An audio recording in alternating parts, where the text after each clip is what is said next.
Class 8th exercise 13.2 question number 3. Rahman is making a wheel using spokes. He wants to fix equal spokes in such a way that the angles between any pair of consecutive spokes are equal.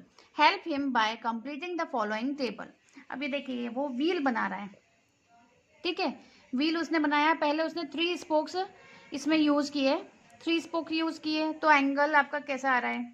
फिर इसके बाद इसने फिर more than 3 किए तो क्या हो रहा है, एंगल्स स्पोक्स इंक्रीज हो रहे हैं और एंगल्स छोटे होते जा रहे हैं. तो आप लोग मुझे बताइए ये डायरेक्ट है या इनवर्स प्रोपोर्शन है. Inverse proportion, very good. जैसे जैसे स्पोक्स इंक्रीज हो रहे हैं डिग्री ऑफ एंगल कम हो रहा है. ये टेबल उन्होंने दी हुई है. नंबर ऑफ स्पोक्स 4 पे 90, 6 पे 60, 8, 10 और 12 आपको फाइंड आउट करना है.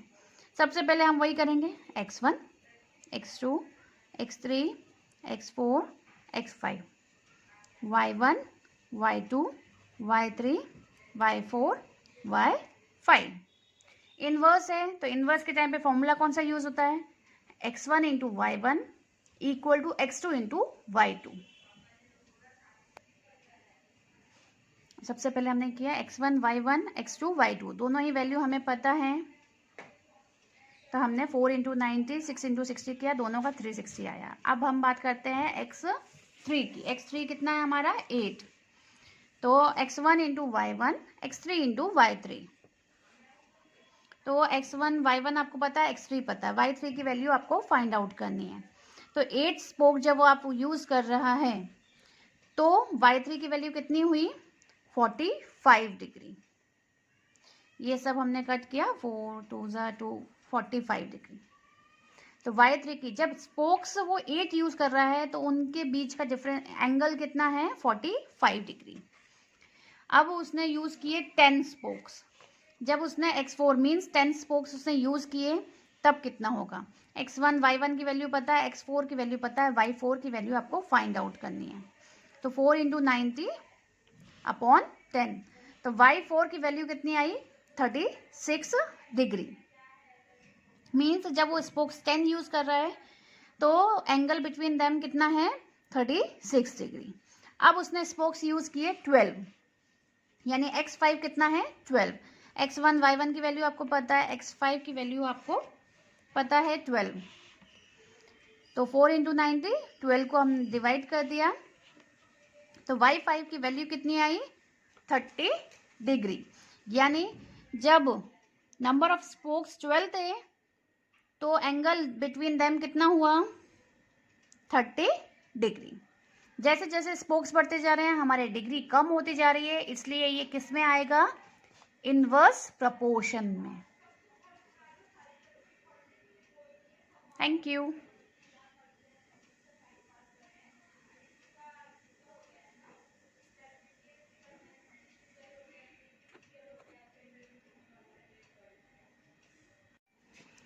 क्वेश्चन नंबर 3 के फर्स्ट पार्ट में उसने क्या पूछा, are the number of spokes and the angles form between the pairs of consecutive spokes in inverse proportion.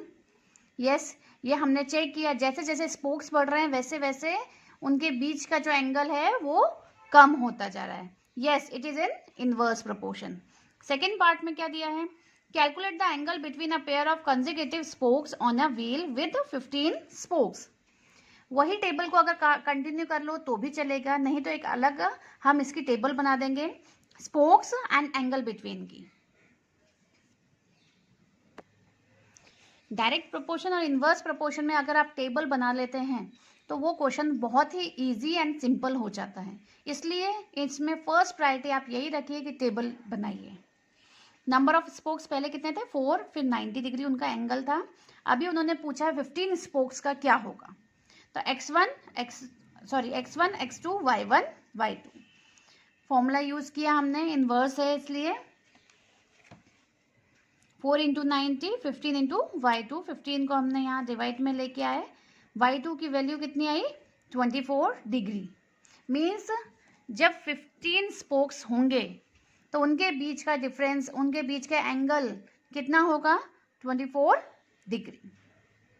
अब इसी के सेकंड पार्ट में जो पूछा गया है, थर्ड पार्ट में क्या पूछा गया है, how many spokes would be needed if the angle between a pair of consecutive spokes is 40 degree.